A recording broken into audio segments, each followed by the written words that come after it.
नमस्कार, आप देख रहे हैं इंडियन टीवी न्यूज। मैं हूं विदुषी। गाजीपुर गहमर शवों के जल प्रवाह पर बड़ी सख्ती। गंगा में उतराए शवों का मामला अभी ठंडा पड़ता नहीं दिख रहा है, क्योंकि आए दिन गंगा में शव दिख ही जा रहे हैं और लोग हैं कि शवों को रात के अंधेरे में भी गंगा में फेंक कर चले जा रहे हैं। ऐसी शिकायत स्थानीय लोग जो कि घाटों पर रहते हैं उन्होंने की है। ऐसे में पुलिस लगातार 8वें दिन भी माइक से अनाउंसमेंट करती दिखाई दी। पुलिस वाले साफ कह रहे हैं कि गंगा में शवों का जल प्रवाह न किया जाए। अगर किसी को भी सहायता चाहिए तो पुलिस या जिला प्रशासन से कहें, उनकी मदद की जाएगी।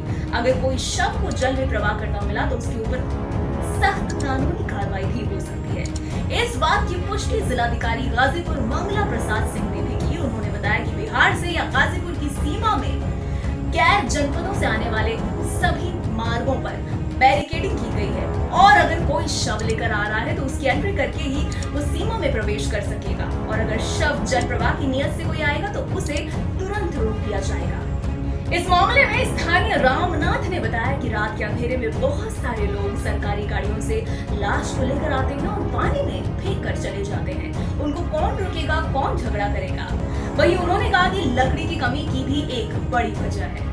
स्थानीय निवासी डॉक्टर वीरेश और हिंदू शास्त्र के जानकार समाज सेवी देवेश कुमार का कहना है कि गरुड़ पुराण के अनुसार जल प्रवाह की कोई व्यवस्था हिंदू शास्त्र में नहीं है। हाँ, हमारे कुछ पुराने साधु संत हैं जो कि जल समाधि का उल्लेख जरूर मिलता है, लेकिन आज के परिवेश में वो सब उचित नहीं है, क्योंकि जीवनदायिनी और मोक्षदायिनी गंगा को स्वच्छ रखने के लिए शवों का जल प्रवाह उचित नहीं है। उनका मानना है कि सरकार अगर समाज सेवी संगठनों के माध्यम से शमशान के ऊपर निःशुल्क लकड़ी की व्यवस्था या बिजली की चिता या गैस की चिता का इंतजाम कर दे तो ये सब बंद हो सकता है। देवेश कुमार, स्थानीय समाज सेवी और शास्त्रों के जानकार, गाजीपुर। शव देखिए, महामारी में जो लोग मर जा रहे हैं उन लोगों के शवों को लकड़ी के अभाव में और लोग ले जा करके फेंक दे रहे हैं, जब प्रवाह कर दे रहे हैं। कुछ लोग तो डर के मारे, क्योंकि छूने से भी संक्रमण फैलता है, जिस कारण से ले जाकर किसी तरह से फेंक फाक करके चले जा रहे हैं और लकड़ी की व्यवस्था नहीं हो पा रही है उन लोगों के पास, जो काफ़ी मात्रा में शव दिखाई दिए गंगा नदी में उतराए। प्रशासन को क्या करना चाहिए और क्या ये मान्यता है पहले से कि गंगा में जल प्रवाह करना चाहिए या ऐसे ही लोग कर दे रहे थे? देखिए, ऐसी कोई मान्यता नहीं है कि शव को जल प्रवाहित किया जाए। शव को दाह संस्कार की ही व्यवस्था है और कुछ ऐसे शव होते हैं जैसे सर्पदंश वगैरह, कुष्ठ रोगी या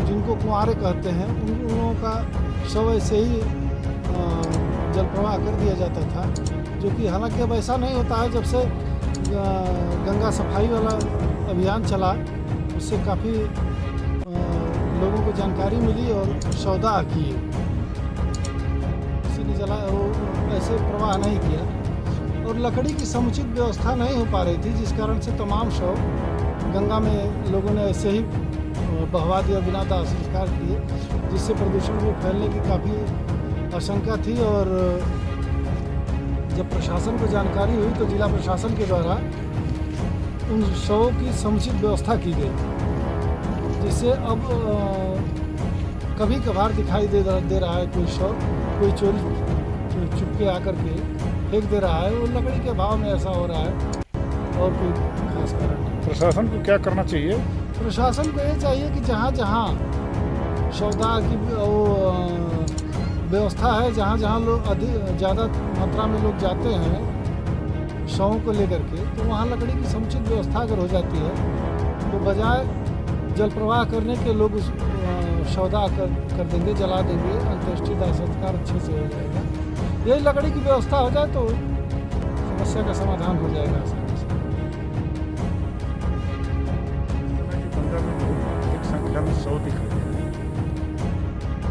ये शव हिंदू धर्म के वो लोग जो ये विश्वास करते थे कि जल प्रवाह किया जाता है या बीमारी से बहुत अधिक लोगों की मौत हो रही थी, बहुत उसमें गरीब भी थे, कई लोगों को अंतिम संस्कार के लिए लोगों का साथ नहीं मिल रहा था इस डर से कि कहीं संक्रमण न फैले, वो लोग ले जाके गंगा में प्रवाहित कर दिया और वही शव उतराए दिख रहे हैं। गरुड़ पुराण में ये साफ साफ बताया गया है कि मरने के बाद सबसे अच्छा ये होता है कि शवदाह कर दिया जाए, माने जला दिया जाए और उसके राख को गंगा में फिर प्रवाहित किया जाए। एक और व्यवस्था है हिंदू धर्म में ही कि वहीं गाड़ दिया जाए शव गंगा के किनारे या गंगा तट पे गंगा जल मुंह में दे करके गाड़ दिया जाए। लेकिन ये जल प्रवाह की व्यवस्था कहीं गरुड़ पुराण में या कहीं वर्णित नहीं है।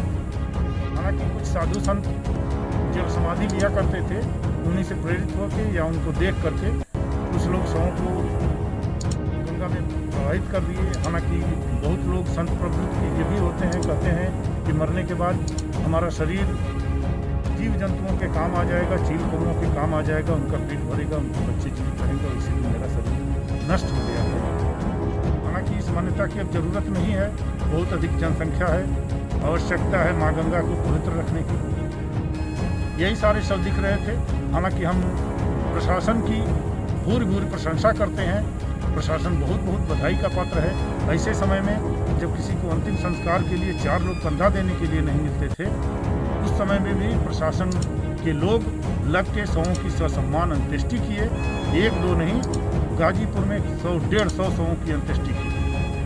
और श्मशान घाटों पर प्रशासन को चाहिए कि हर श्मशान घाट पे भारी संख्या में लकड़ी रखते, भारी मात्रा में, कि गरीब असहाय लाचार लोग अगर आए तो शवों का आराम से दाह संस्कार कर सकें, उनको जल प्रवाह न करना पड़े लाचारी या गरीबी के कारण।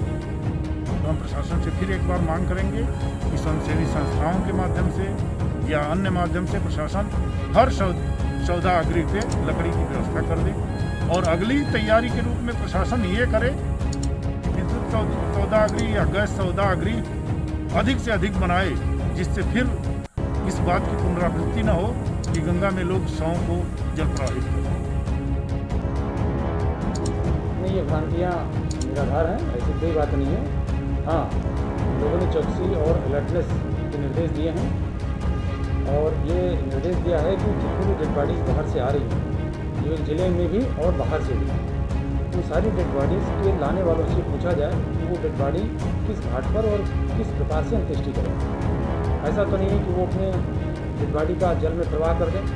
अगर जल में प्रवाह करने का उनका उद्देश्य हो तो उन्हें तत्काल समझाया जाए और ऐसा न करने के लिए प्रेरित किया जाए। लेकिन यदि कोई व्यक्ति, जैसे आपने कहा बिहार साइड की, तो यदि कोई उधर से मूर्ति डेड बॉडी ले आ रहा है तो वो ले आ सकता है, क्रिमेशन कर सकता है, रोक नहीं है। लेकिन उन्हें बताना पड़ेगा बॉर्डर पे कि वो किस घाट पर जाएंगे और किस विधि से अंत्येष्टि करेंगे। अगर वो प्रॉपर तरीके से शव का दाह कर अंत्येष्टि करते हैं तो कोई रोक टोक नहीं। लेकिन यदि वो जल प्रवाह की इच्छा से आते हैं तो फिर उन्हें। क्या नाम है चाचा आपका? रामनाथ। कहाँ? चोचकपुर के रहने वाले ही हैं। क्या हुआ घाट पे इस समय? कुछ कच्चा शव दिख रहा है कि लाशें दिख रही हैं क्या? बहुत, काफ़ी 1 महीना से वो सब ढिलाई चल रहा है। तो क्या रोज दिख जाती है? रोज 4 ठो 5 ठो 3 ठो लोग फेंक के चले जाते हैं।